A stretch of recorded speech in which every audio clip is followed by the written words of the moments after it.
Good evening ఎవరన్. మనం ఇప్పుడు చెప్పబోయేది రామన్ మ్యాగసెస్ అవార్డు గురించి మాట్లాడదాం. మరి 66వ రామన్ మ్యాగసెస్ గురించి మనం చెప్పబోతున్నాం. మరి ఈ అవార్డుని ఆసియా నోబెల్ అని కూడా పేర్కొంటారు. మనం రామన్ మ్యాగసెస్ హెడ్డింగ్ పెడదాం. రామన్ మెగాసిస్.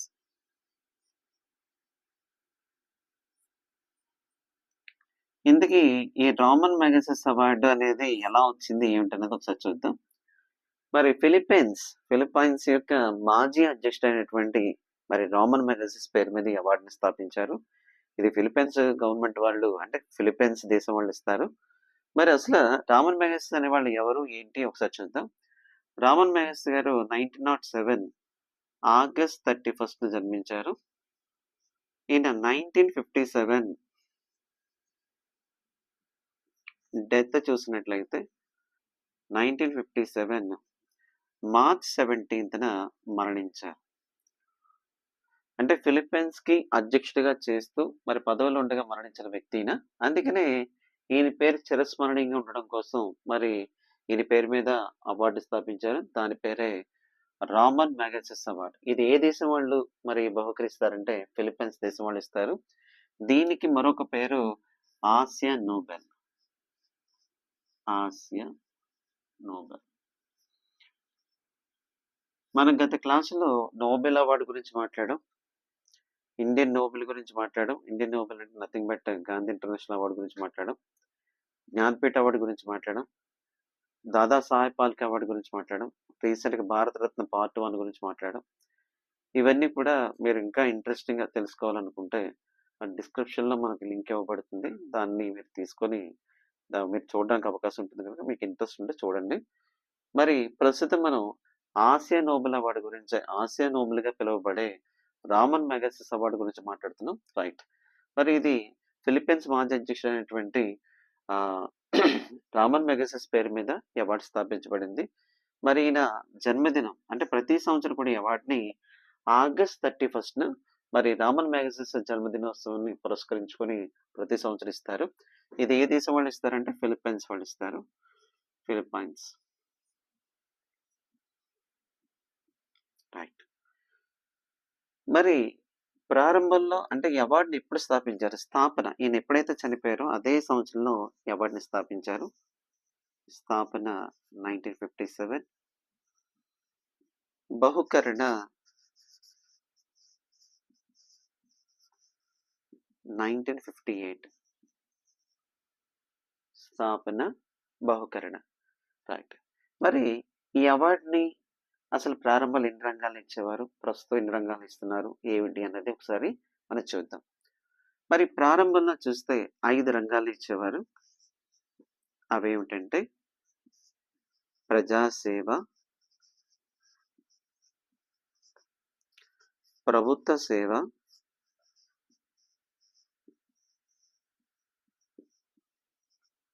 సామాజిక నాయకత్వం,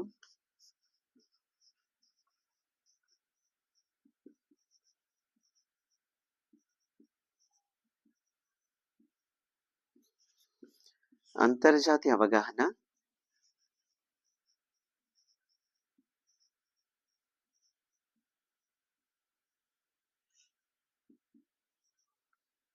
జర్నలిజం, సాహిత్యం, సృజనాత్మక కళలు.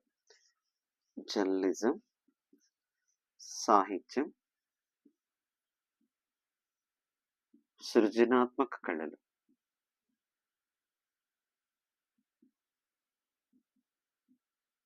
ఇలాగా 5 రంగాల్లో అవార్డుని ఇస్తుండేవారు. మరి దాని తర్వాత మరి 2001 నుంచి ఎమర్జెంట్ లీడర్షిప్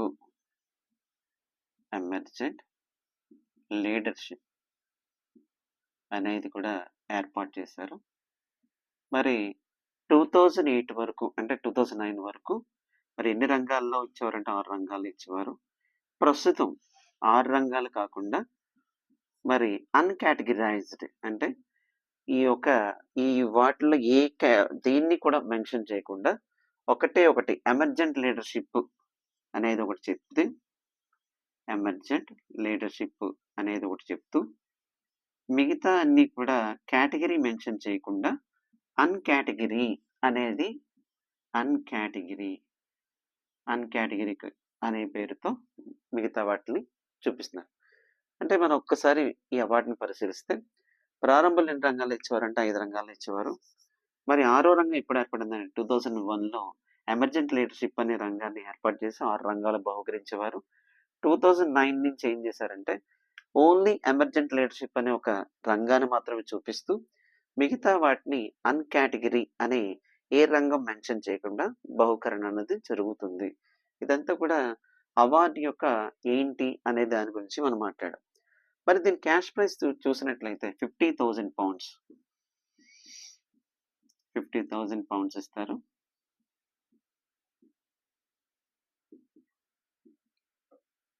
ఓకే. రైట్. మరిప్పుడు మనం ఈ అవార్డు స్థాపన అయితే 57, బహుకరణ 58.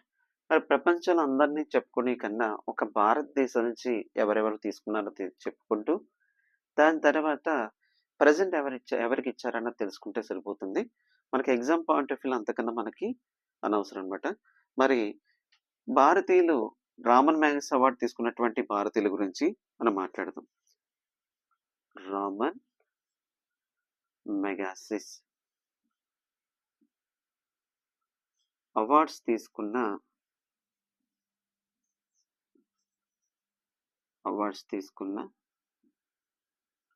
భారతీయులు. చాలా చాలా ఇంపార్టెంట్. అంటే మనకి ఎగ్జామ్ పాయింట్ ఆఫ్ వ్యూలో చాలా సందర్భాల్లో అడిగిన బిట్ అనమాట. రామన్ మ్యాగస్ అవార్డ్ పొందినటువంటి మొట్టమొదటి భారతీయుడు ఎవరు అని అడుగుతుంటారు. కానిస్టేబుల్‌కి, ఎస్ఐకి, మరి అదేవిధంగా డీఎస్సీకి, బ్యాంకింగ్స్‌కి అన్ని ఎగ్జామ్‌లో కూడా అడిగినటువంటి సందర్భం బిట్. అదే రామన్ మ్యాగస్ అవార్డ్ పొందిన మొట్టమొదటి భారతీయుడు ఎవరని అడుగుతున్నారు. మరి అందులో మొట్టమొదటి భారతీయుడు ఎవరంటే 1958లో Acharya Vinoba Bhave. Very very important person Acharya Vinoba Bhave.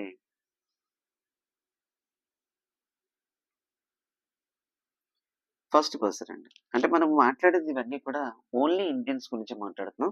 మీకు ఆల్రెడీ హెడ్డింగ్ కూడా పెట్టాను. రామన్ మ్యాగస్ అవార్డ్స్ తీసుకున్నటువంటి భారతీయులు. ఓకే.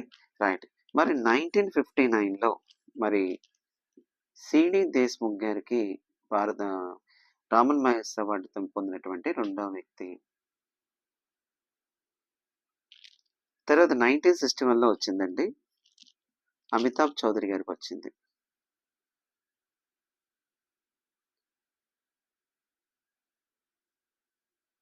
1962లో మదర్ తెరీసా గారికి వచ్చిందండి.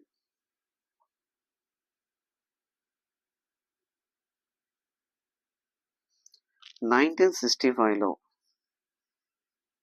జయప్రకాష్ నారాయణ గారికి వచ్చిందండి. అంటే వాళ్ళ ప్రత్యేకతలన్నీ చెప్దాం. అంటే ముందు వరుస క్రమం రాస్తున్నాను. జయప్రకాష్ నారాయణ గారికి వచ్చిందండి.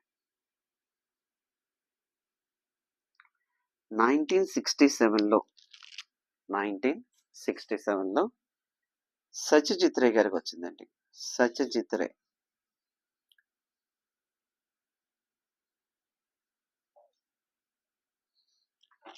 తర్వాత 1971 ఎంఎస్ స్వామినాథన్ గారికి వచ్చిందండి.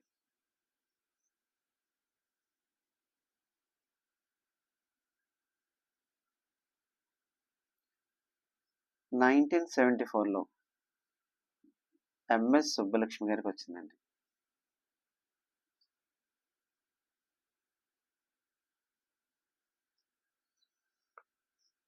1994లో కిరణ్ బేడి గారికి వచ్చింది.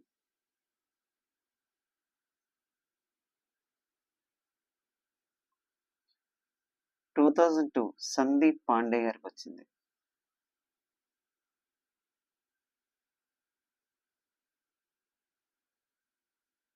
2006 అరవింద్ కేజ్రీవాల్ గారికి వచ్చింది.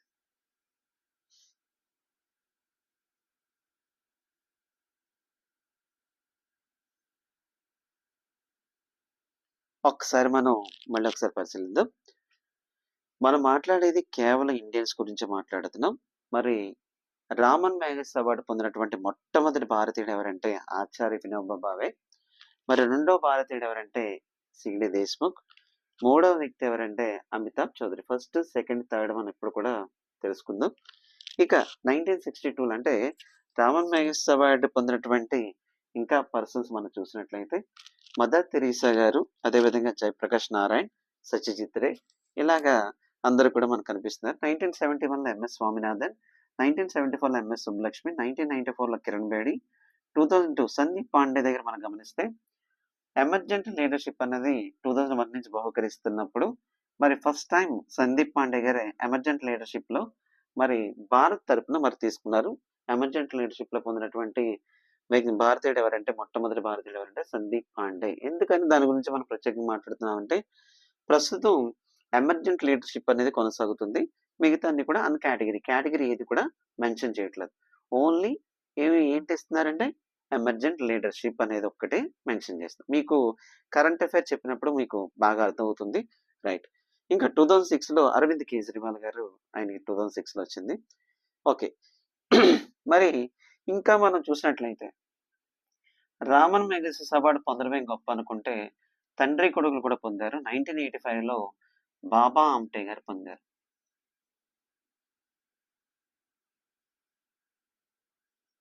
2008లో ప్రకాష్ ఆమ్టే గారు పొందారు. ఇలాగా రామన్ మ్యాగస్ అవార్డు పొందినటువంటి తండ్రి కొడుకులు ఎవరంటే మరి బాబా ఆమ్టే, ప్రకాష్ ఆమ్టే.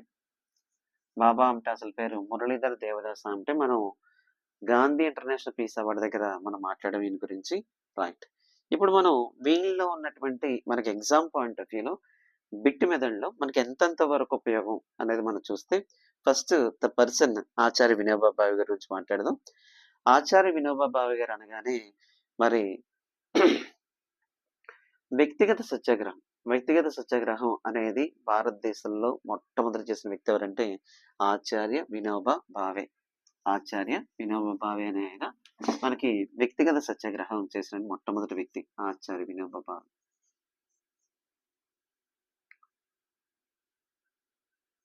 అంటే వాళ్ళకి హైలైట్స్ అనమాట. మనకి ఎగ్జామ్ పాయింట్ ఆఫ్ వ్యూలో వాళ్ళతో పాటు వాళ్ళకి హైలైట్స్ ఒకసారి చూస్తే వ్యక్తిగత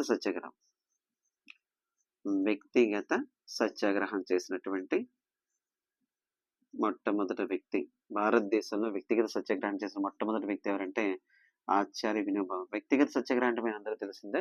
మనకు ఉప్పు సత్యాగ్రహం అయితే తెలుసు. వ్యక్తిగత సత్యాగ్రహం అంటే ఒక్కొక్క పర్సన్ ఆ సత్యాగ్రహ దీక్ష అనేది చేస్తారు. అతన్ని అరెస్ట్ చేసిన తర్వాత మళ్ళీ ఇంకొక పర్సన్ మళ్ళీ ఆ యొక్క దాంట్లో దీక్షలో ఉంటారు. అలాగా ఒక్కొక్క పర్సన్ మాత్రమే ఈ దీక్షలో చేస్తూ ఉంటారు. దానివల్ల ఒకేసారి అందరూ కూర్చొని దీక్ష అదే సత్యాగ్రహం చేస్తారనుకోండి, అందరిని ఒకేసారి అరెస్ట్ చేయడం వల్ల మరి ఏదైతే కాన్సెప్ట్ ఉందో అది పూర్తిగా ప్రజలు బయటికి అవుట్పుట్ వెళ్ళదు గనక ఒక్కొక్కరు చేయడం వల్ల దాని యొక్క ఏదైతే ప్రామాణికత ఉందో అది పూర్తి స్థాయిలో వెళుతుందనే ఉద్దేశంతో వ్యక్తిగత సత్యాగ్రహాన్ని అది ప్రారంభించారు. ఆ వ్యక్తిగత సత్యాగ్రహం చేసిన మొట్టమొదటి వ్యక్తి ఆచార్య వినోబా భావే 1940లో చేశారు. ఇంకా భూదాన ఉద్యమం పితామహుడు వెరీ వెరీ ఇంపార్టెంట్. మనకి చాలా ఎగ్జామ్లో మనకు అడుగుతున్న బిట్ ఏంటంటే భూదాన ఉద్యమ పితామహుడు ఎవరు అని అడుగుతాడు. భూదాన ఉద్యమ పితామహుడు అనగానే ఆచార్య వినోబా భావే భూదాన ఉద్యమ పితామహుడు.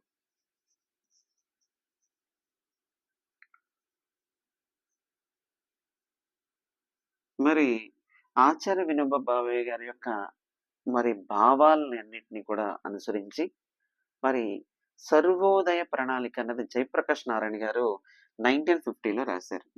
సర్వోదయ ప్రణాళికలో ఎవరి యొక్క భావాలు ఉంటాయంటే ఆచార్య వినోబా భావే యొక్క భావాలను అనుసరించి జయప్రకాష్ నారాయణ గారు ఏర్పాటు చేసిన ప్రణాళిక పేరే సర్వోదయ ప్రణాళిక 1950. Very very important.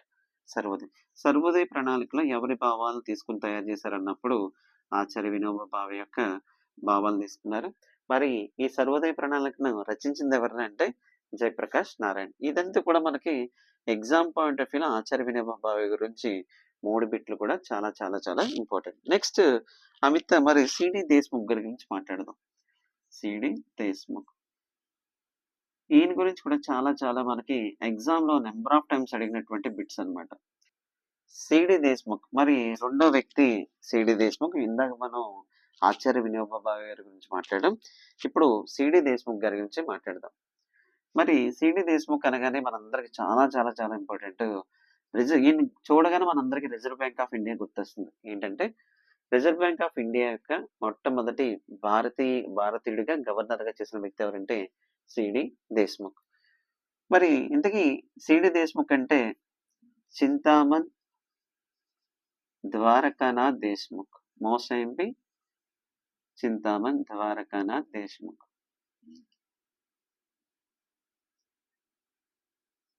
మరి సిడి దేశ్ముఖ్ దగ్గర మనం ప్రత్యేకంగా ఇందాక మనం మాట్లాడాం, ఆర్బీఐ గురించి మాట్లాడాం.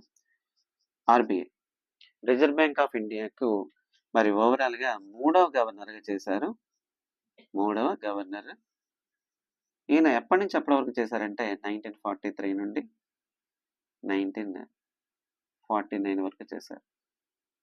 అంటే భారతదేశానికి స్వాతంత్రం వచ్చిన సమయంలో రిజర్వ్ బ్యాంక్ ఆఫ్ ఇండియా గవర్నర్గా ఎవరు చేశారని అడిగితే మనం సిడి దేశ్ముఖ్ అని చెప్పాలి. సిడి దేశ్ముఖ్ ని పూర్తి పేరు చూసినట్లయితే చింతామన్ ద్వారకానాథ్ దేశ్ముఖ్. ఎలాగో ఆర్బీఐ వచ్చింది కనుక ఒక 2 మాటలు మాట్లాడదాం. ఆర్బీఐ అనేది మరి 1934 యాక్ట్ ప్రకారం 1934 చట్టం ప్రకారం J M Keynes, very very important, J M Keynes ఎకానమీలో చాలా చాలా ఇంపార్టెంట్. జేఎం కీన్స్ ప్రణాళిక ప్రకారం మరి 1934 యాక్ట్ ప్రకారం 1935 ఏప్రిల్ 1న 5 కోట్ల మూలధనంతో 5 crores మూలధనంతో ఏర్పాటు చేసిన సంస్థే RBI, Reserve Bank of India. మళ్ళీ ఒకసారి చూద్దాం. రిజర్వ్ బ్యాంక్ ఆఫ్ ఇండియా అనేది జేఎం కీన్స్ గారి ప్రణాళిక ప్రకారం 1934 చట్టం ప్రకారం 1935 ఏప్రిల్ 1న 5 కోట్ల మూలధనంతో ఏర్పడిన సంస్థే మరి ఆర్బీఐ. మరి మనం 2025 వచ్చేస్తుంది కనుక మరి 1935 మనం కానీ తీసినట్లయితే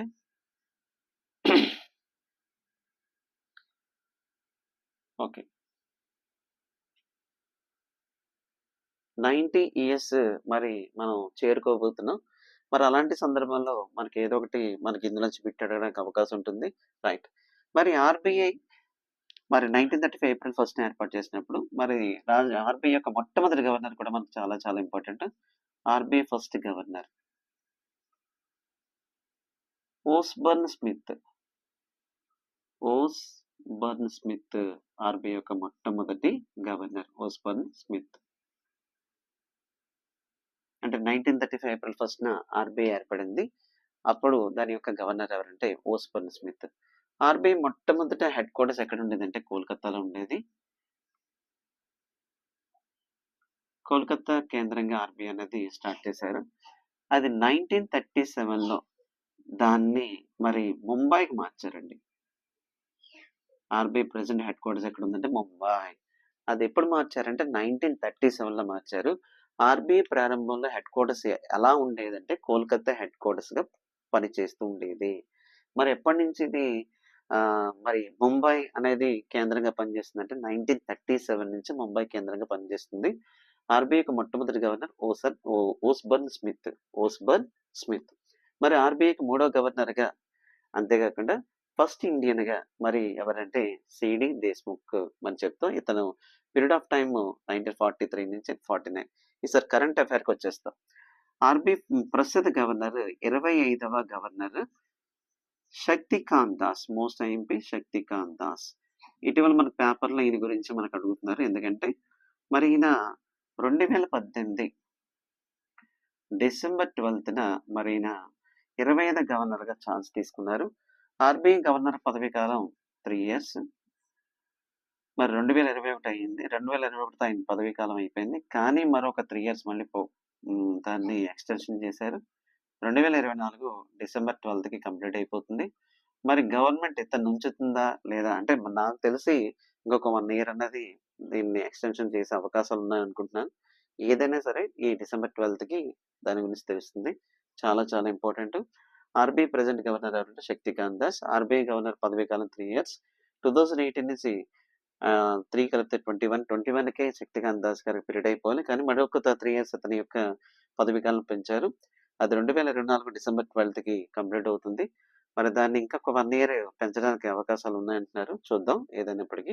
right. Anyway RBI present governor ఎవరంటే శక్తికాంత్ దాస్. ఎన్నో వ్యక్తి అంటే 25వ. ఇంకా మన కరెంట్ అఫైర్‌లో భాగంగా సీడీ దేశ్ముఖ్ పేరును ఇటీవల మరి ముంబై చర్చ్‌గేట్ రైల్వే స్టేషన్‌ను ఎవరి పేరుగా మార్చారంటే చింతామణి ద్వారకానాథ్ దేశ్ముఖ్ పేరుగా మార్చారు. ముంబై చర్చ్‌గేట్. మనకి వెస్ట్ రైల్వే జోన్‌లో మనం చూసినట్లయితే మనకి ముంబై చర్చ్‌గేట్ కనిపిస్తుంది. ఆ ముంబై చర్చ్‌గేట్ పేరును అంటే మనకి ఇది ఏ చాప్టర్‌లో వస్తుందంటే పాత పేర్లు, కొత్త పేర్లు అనే చాప్టర్ నుంచి వస్తుంది.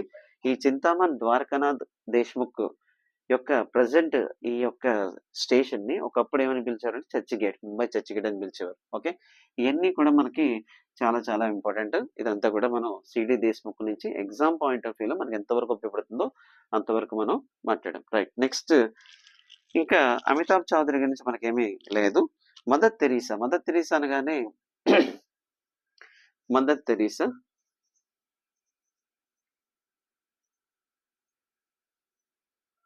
1910లో జన్మించారు.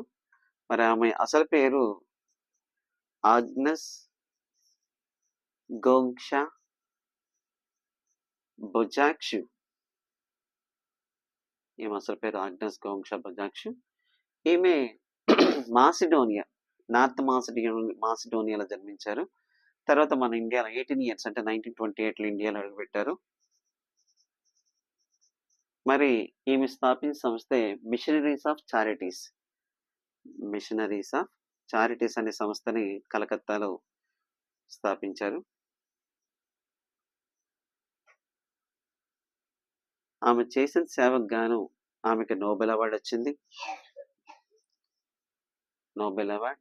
అంతేకాకుండా మరి రామన్ మెగసెస్ అవార్డు వచ్చింది. అంతేకాకుండా భారతరత్న కూడా ఈమెకి వరించింది.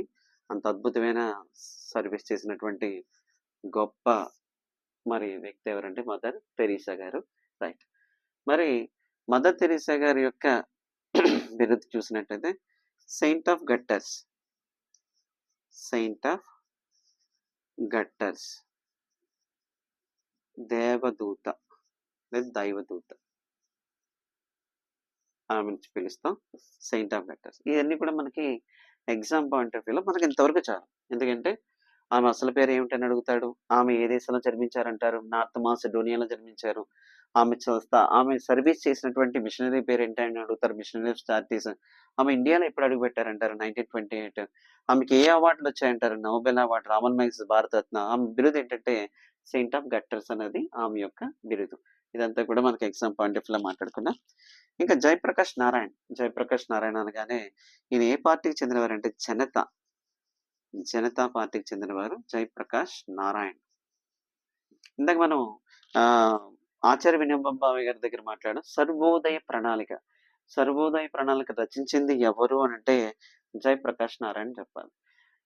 సర్వోదయ ప్రణాళికలో ఎవరి యొక్క భావాలను దాంట్లో ఇమిడిచారన్నప్పుడు అప్పుడు మాత్రం ఆచార్య వినోబా భావే అని చెప్పాలి. సర్వోదయ ప్రణాళికను జయప్రకాష్ నారాయణ గారు ఎప్పుడు రాశారు అన్నప్పుడు 1950. మనం ఫస్ట్ లో మనం మాట్లాడాం. రైట్. ఇంకా Satyajit Ray. Satyajit Ray very very famous person Satyajit Ray. మరి ఒక్కటి మన జయప్రకాష్ నారాయణ గారి యొక్క పుస్తకం ప్రెజెంట్ డైరీ. ఆయన యొక్క పుస్తకం ప్రెజెంట్ డైరీ. ప్రెజెంట్ డైరీ అనేది పుస్తకం ఎవరు రాశారన్నప్పుడు మన జయప్రకాష్ నారాయణ గారిది. రైట్. ఇంకా సత్యజిత్ రే. సత్యజిత్ రే మరి ఈయన ఎక్సలెంట్ డైరెక్టర్. మరి మనకి ఈయన దగ్గర చాలా చాలా గొప్ప విషయం ఏంటంటే ఆస్కర్ అవార్డ్,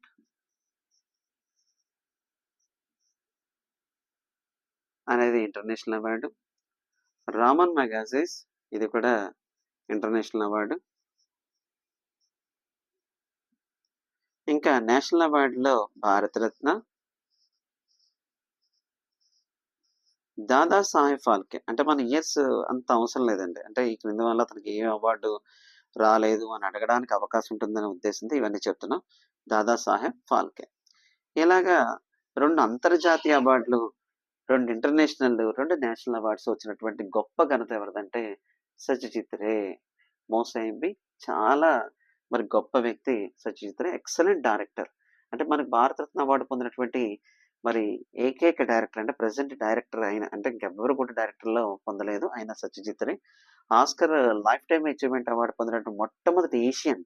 ఆసియా ఖండం నుంచి ఆస్కార్ లైఫ్ టైమ్ అచీవ్‌మెంట్ 1984లో పొందినటువంటి గొప్ప వ్యక్తి ఎవరు అంటే సత్యజిత్ రే. ఇలా అద్భుతమైన వ్యక్తి సత్యజిత్ రే. ఈయన యొక్క పుస్తకం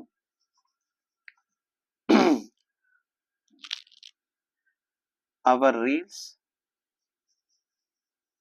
దేర్ రీల్స్.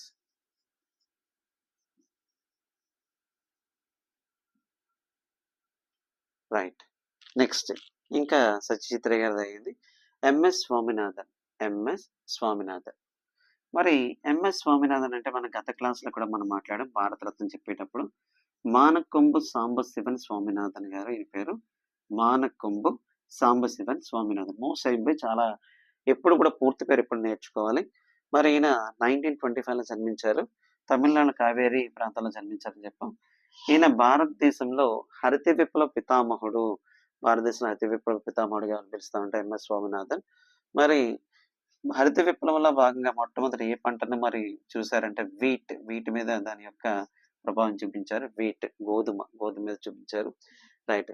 మరి భారతదేశం హరిత విప్లవాన్ని 1966-67లో అమలు పరిచారు. అప్పుడు మన భారత ప్రధాని ఇందిరాగాంధీ గారు.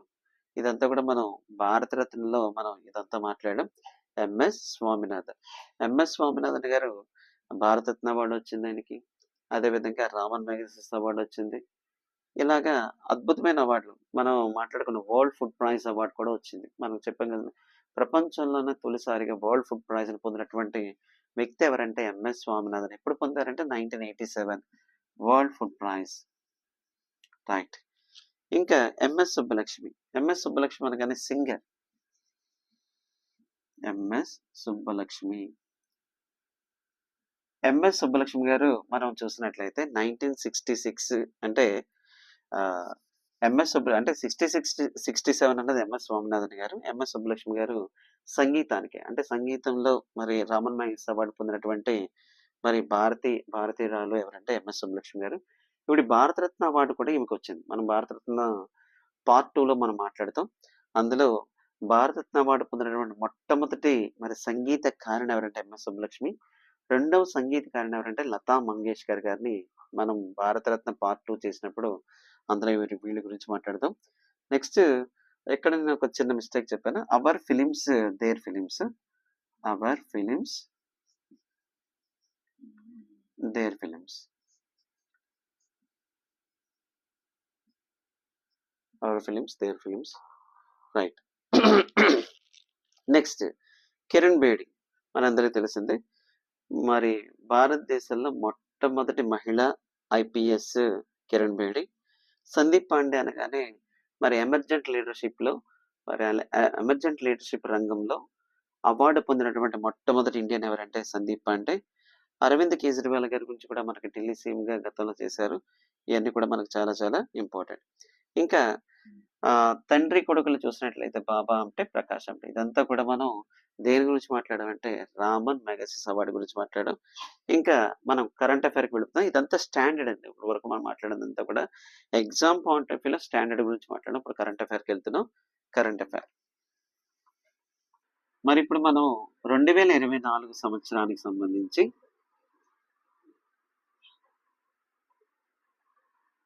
66వ రామన్ మెగసెస్ అవార్డ్స్ గురించి మాట్లాడదాం. మనం ఇందాక కూడా మాట్లాడుకున్నాం. ఈ అవార్డును ప్రతి సంవత్సరం కూడా ఆగస్ట్ 31న మరి ఫిలిప్పీన్స్ మాజీ అధ్యక్షుడు అయినటువంటి రామన్ మెగసెస్ జన్మదినోత్సవం పురస్కరించుకొని అవార్డుని ఇస్తారు. మరి ఇటీవల ఆగస్ట్ 31న మరి అవార్డు ఇచ్చారు. అవి 66వ Ramon Magsaysay awards. Very very important. మనకి కరెంట్ అఫైర్స్ నుంచి ఎక్కువగా అడగడానికి అవకాశం ఉంటుంది. రైట్. మరి 2024 సంవత్సరం సంబంధించి. రైట్. మరి ఇప్పుడు ఫస్ట్ మన కోడ్ చూద్దాం. MRFYK. ఇది అందరికీ ఓకే అనే కోడ్ చెప్పుకుంటే MRFYK ఇది అందరికీ ఓకే. ఆ ఎంఆర్ఎఫ్ వైకే అందరికీ ఓకే అనే కోట్‌తో మనం ఈ సంవత్సరం అంతా కూడా ఈ 2024 సంవత్సరం సంబంధించి మనం అన్ని కూడా అందులో చెప్దాం. First M. ఎం అనగానే Miyazaki Hayao. Miyazaki Hayao. R rural doctors movement. Rural doctors movement.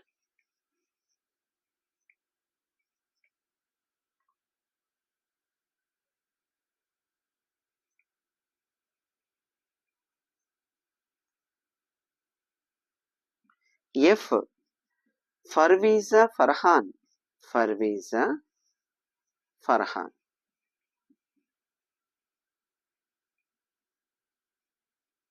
ఫర్వీజా Farhan. Next Y. Nguyen Thi Ngoc Phuong. Nguyen Thi Ngoc ఫువాంగ్.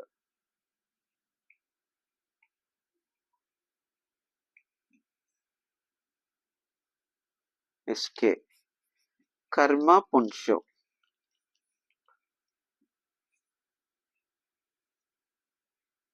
పున్షో.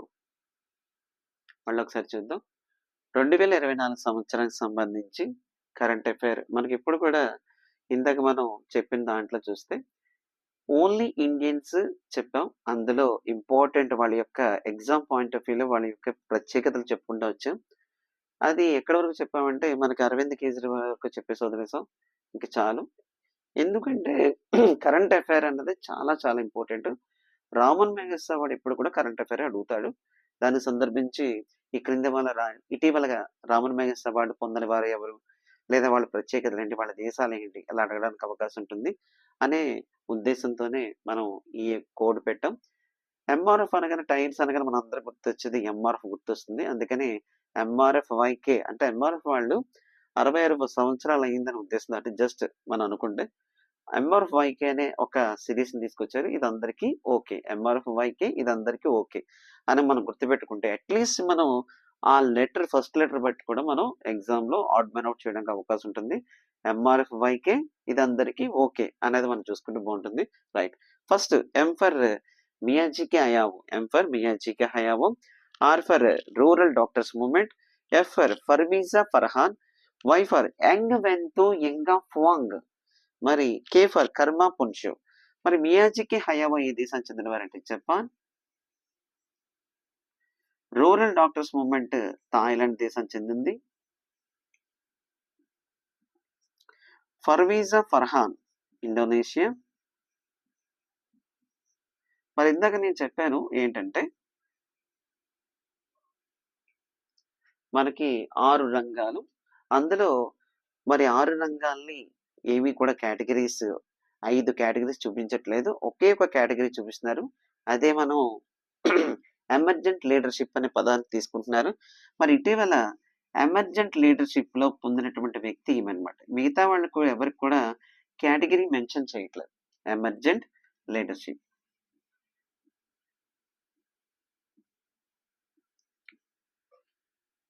ప్రస్తుతం ఎమర్జెంట్ లీడర్షిప్ అనే ఒక్కటి కేటగిరీ మాత్రం చెప్తున్నారు. మిగతావి ఏమీ చూపించట్లేదు. రైట్. మరి ఫర్వీజా ఫర్హాన్ గారికి మరి ఏ కేటగిరీలో వచ్చిందంటే emergent leadership. Next Nguyen Thi Ngoc Phuong Vietnam.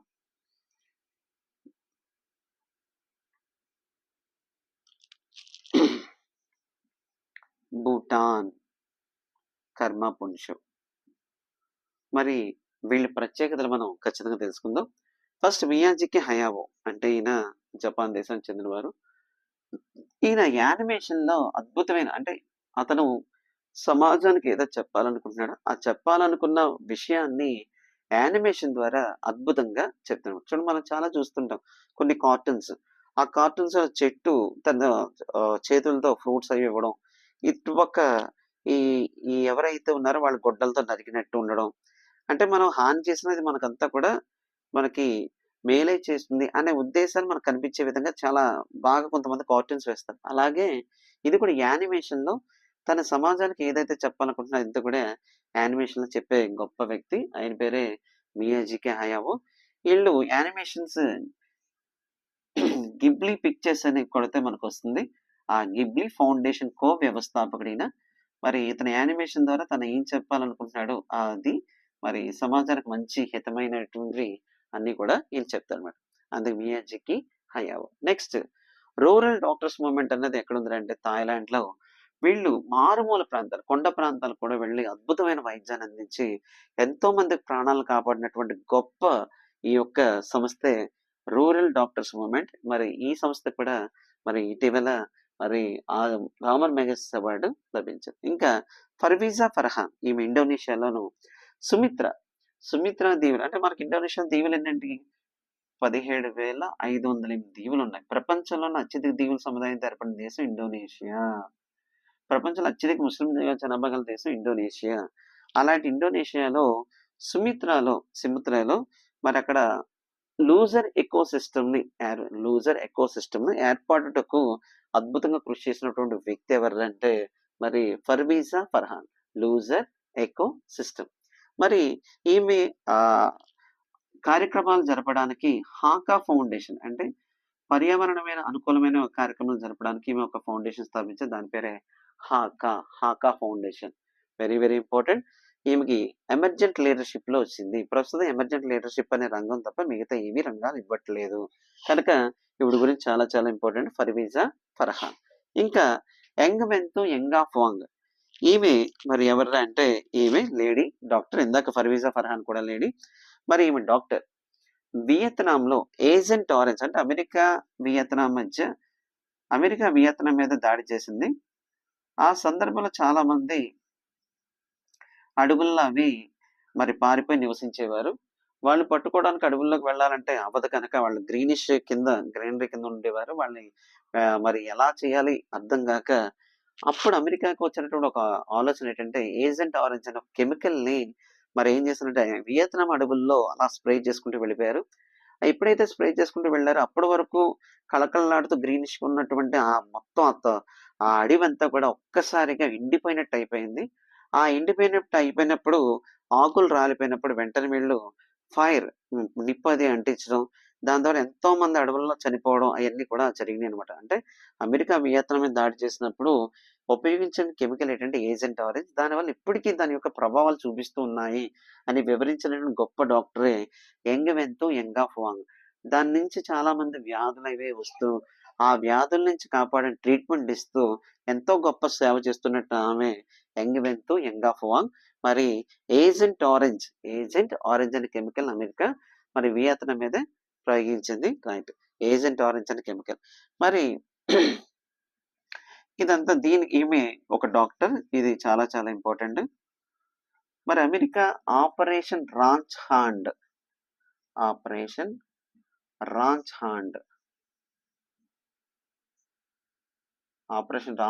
అన్నది అమెరికా ఏ దేశం మీద మరి చేసిందన్నప్పుడు వియత్నాం చేసింది. 1961 నుంచి 1971 మధ్యలో ఆపరేషన్ రాంచ్ హాండ్ చాలా చాలా ఇంపార్టెంట్.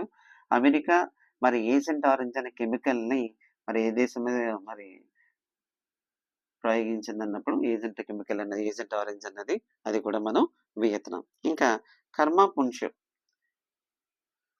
పుంష్ అనే అతను విద్యకి చాలా చాలా చాలా తోడ్పడ్డాడు.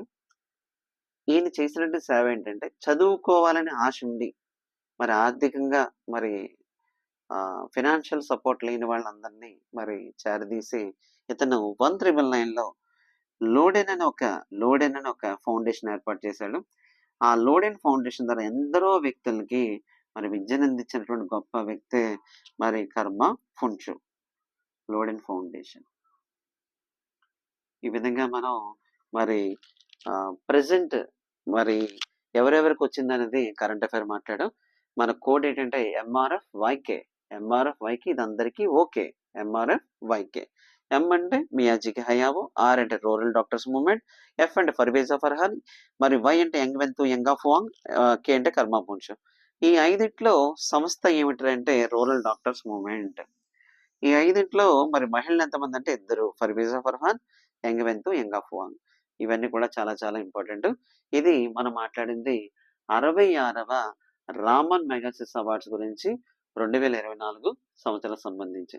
మరి ఈ ఏ ఏ దేశాలు వచ్చినాయి వాటన్నిటి గురించి కూడా ఒకసారి చూద్దాం. రైట్.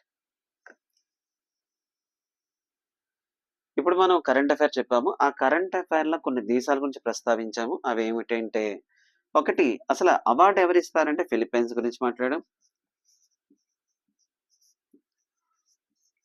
మరి ఇందాక మనం చూడండి, మియాజాకి హయాబో అనేవాడు ఏ దేశానికి చెందినవాడు? జపాన్ గురించి అన్నాం.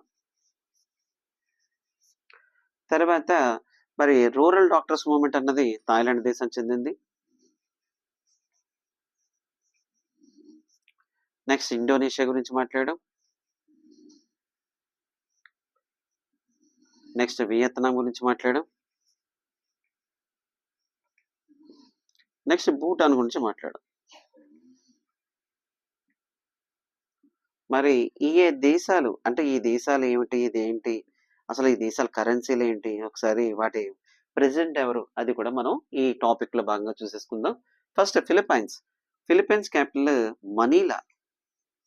ఇది ఏ చాప్టర్ లో వస్తుందంటే కంట్రీ, క్యాపిటల్, కరెన్సీ, ప్రెసిడెంట్ అనే చాప్టర్ కూడా ఈ ఎవరు చెప్పారు మీకు ఆల్రెడీ లాస్ట్ క్లాస్ లో కూడా చెప్పారు. కొద్ది కొద్దిగా మనం ఆ దేశాలు, కరెన్సీలు, క్యాపిటల్స్, ప్రెసిడెంట్స్ మనం చదువుకుంటే మనకి ఎక్కడైనా సరే కరెన్సీ అడిగినా, క్యాపిటల్ అడిగినా, ఏం జరిగినా మనం ఈజీగా చెప్పడానికి అవకాశం ఉంటుంది. రైట్. ఇప్పుడు మనం ఈ రామన్ మ్యాగసెస్ అవార్డులో భాగంగా ఒక 6 దేశాల గురించి ప్రస్తావించే గనక 6 దేశాల క్యాపిటల్స్, కరెన్సీలు అవి కూడా మనం చెప్దాం. Philippines capital Manila, currency peso. మరి Philippines president Bongbong Marcos. Bongbong Marcos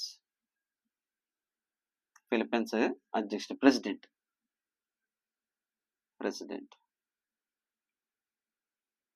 Philippines అనగానే మనకు ఒక అంతర్జాతీయ సంస్థ ఉంటుంది. అది కూడా మనం ఇక్కడ చెప్పుకుందాం. ADB, Asian development bank.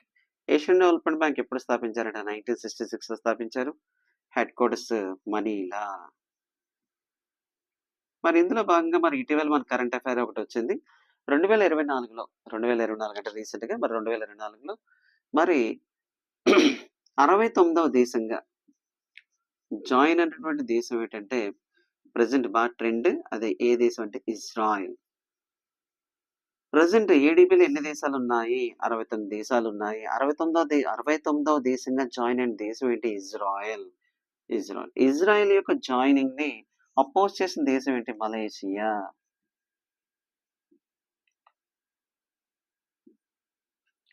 ఇందులో ఈ 69 మనం చూస్తే 49 దేశాలు ఏషియా పసిఫిక్ ప్రాంతం సంబంధించినవి. మరి 20 దేశాలు నాన్ రీజనల్ కంట్రీస్.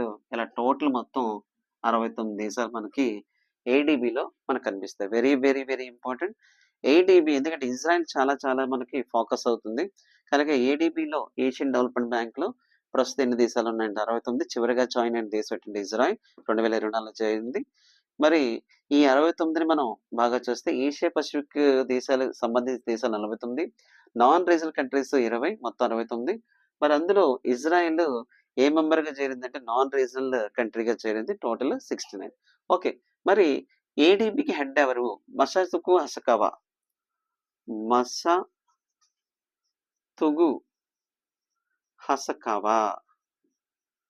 మసాతుగు హసకావా అనేవాడు present ADB president. Asian development bank president ఎవరంటే మసాతుగు అసకావా. మరి ఇతని పీరియడ్ ఆఫ్ టైం 2025 ఫిబ్రవరికి అయిపోతుంది. మరి అయిపోతుందనే ఉద్దేశంతో మరి ఇంకొక అధ్యక్షుని కూడా కరెంట్ అఫైర్ మరి కొత్తగా వచ్చాడు. మరి ఆయన పేరు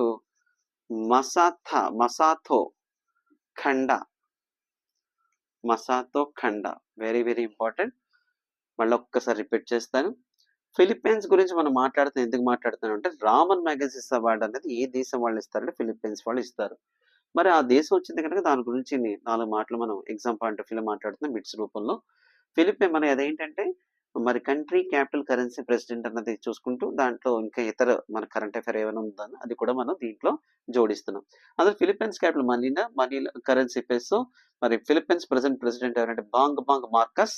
మరి ఫిలిప్పైన్స్ అనగా మన అందరికి గుర్తొచ్చేది ఏడీబీ, ఏషియన్ డెవలప్మెంట్ బ్యాంక్ గుర్తొస్తుంది. ఇది ఎప్పుడు స్థాపించారు? 1966. మరి హెడ్ క్వార్టర్స్ ఎక్కడ ఉంది? మనీలా. మరి దీంట్లో 69వ దేశం ఏంటంటే ఇటీవల రీసెంట్‌గా చేరింది ఇజ్రాయెల్. ఇజ్రాయెల్ జాయినింగ్‌ని అపోజ్ చేసిన దేశం ఏంటంటే మలేషియా.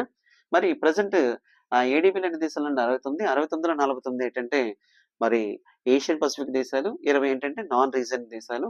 మరి ఇజ్రాయెల్ ఏ దేశంగా మెంబర్ తీసుకుందంటే నాన్ రీజన్ కంట్రీగా మెంబర్ తీసుకుంది. ప్రెజెంట్ ఏడీపీకి హెడ్ ఎవరంటే ప్రెజెంట్ ఇప్పుడు రన్ అవుతున్న వాడు ఎవరంటే మసతుగు అసకాబా. మరి ఆయన 2025 అంటే మనం ఆల్రెడీ డిసెంబర్‌లో ఉన్నాం. నెక్స్ట్ 2025 ఇంకా 2025 వస్తుంది. ఆ 2025 ఫిబ్రవరితో ఇతనికి పదవి అయిపోతుంది కనుక ముందుగానే రెడీ చేశారు. ముందుగానే నెక్స్ట్ 11థ్ ప్రెసిడెంట్‌ని రెడీ చేశారు. ఆయన పేరు మసాతో కండా. మసాతో కండా అంటే మసాజ్ చేయించుకోమంటున్నారు కండని. ఆ విధంగా మనం గుర్తుపెట్టుకుంటే బాగుంటుంది. రైట్. నెక్స్ట్ తర్వాత ఫిలిప్పీన్స్‌లో మనకు ఇంకోటి ఉంటుంది. అదేంటంటే ఇంటర్నేషనల్ రైస్ రీసెర్చ్ ఇన్స్టిట్యూట్ కూడా ఎక్కడ ఉందంటే ఫిలిప్పీన్స్ క్యాపిటల్ మనీలాలో ఉంది. మనం మాట్లాడేది Japan. Japan capital Tokyo. Currency yen. Japan ప్రధాని Shigeru Ishiba. Shigeru Ishiba. Japan ప్రధాని ఎవరు? Shigeru Ishiba. జపాన్ రాజు నరహితో. జపాన్ రాజు Naruhito. Next Thailand capital Bangkok. Thailand currency bath.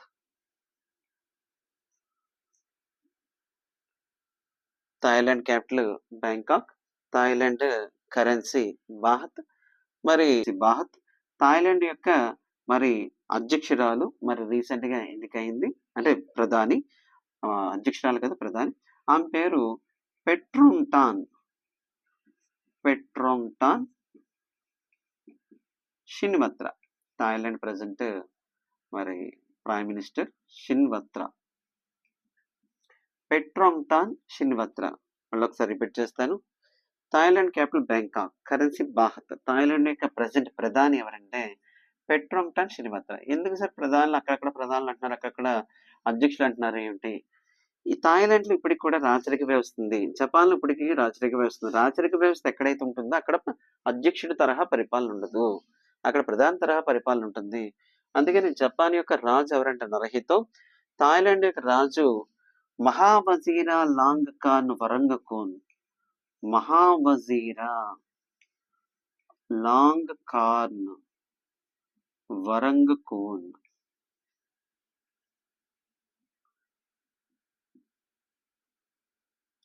రాజు, థాయిలాండ్ రాజు. Next Indonesia.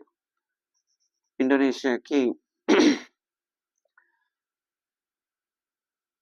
Indonesia capital Jakarta.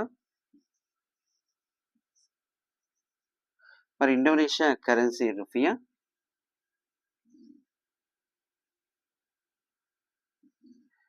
మరి ఇండోనేషియా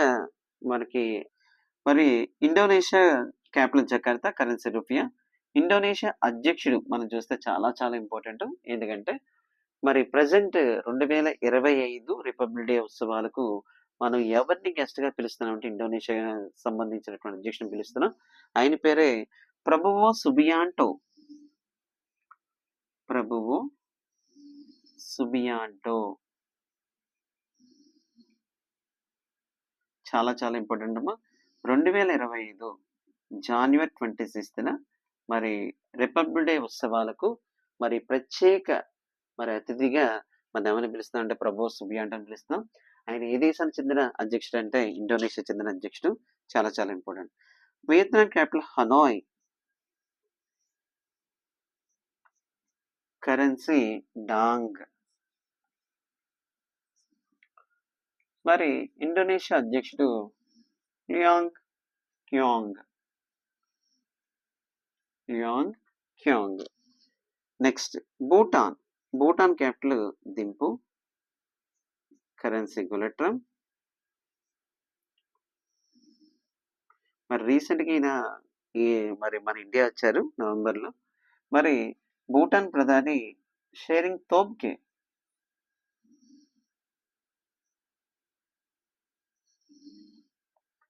షేరింగ్ తోబ్గే భూటాన్ ప్రధాని.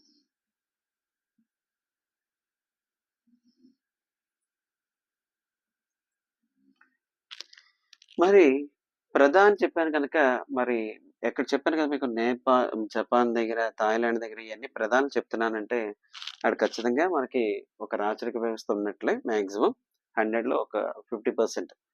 మరి భూటాన్ రాజు భూటాన్ రాజు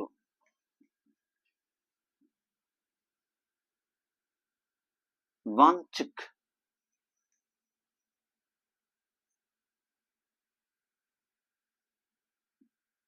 వాంగ్చుక్. ఇలాగా మనం వీటి యొక్క కరెంట్ అఫైర్ కూడా మనం మాట్లాడాం.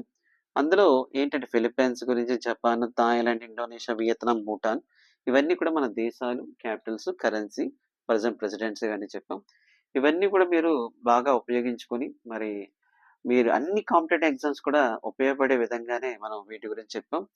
అవన్నీ కూడా మీరు ఉపయోగించుకుంటారని ఆశిస్తున్నాను. ప్రతి క్లాసు కూడా మీకు చాలా ఇంపార్టెంట్ అంటే ఎగ్జామ్ ప్రెజెంట్ ట్రెండ్ ఎలా ఉంది? ఆ ఎగ్జామ్‌కి ఎంతవరకు ఉపయోగపడుతుందనే అనే విధంగా మనం క్లాస్ తయారు చేస్తున్నాం. ఆ విధంగా మీరు ప్రిపేర్ అవ్వండి. మనం చెప్పింది కూడా నీట్‌గా నోట్స్ ప్రిపేర్ చేసుకోండి. అందరూ కూడా మంచి దీంట్లోంచి అంటే ఈ ఈ ఏదైతే చెప్పామో అవన్నీ కూడా చాలా మంచి బిట్స్, మంచి టాపిక్స్. అవి మన కరెంట్ అఫైర్స్‌లో చాలా ఎగ్జామ్‌లో పడే విధంగా ఉన్నాయి. వీటన్నిటిని ఉపయోగించుకుంటారని ఆశిస్తూ అందరికి కూడా ఒకసారి good night. Thank you. Thank you one and all.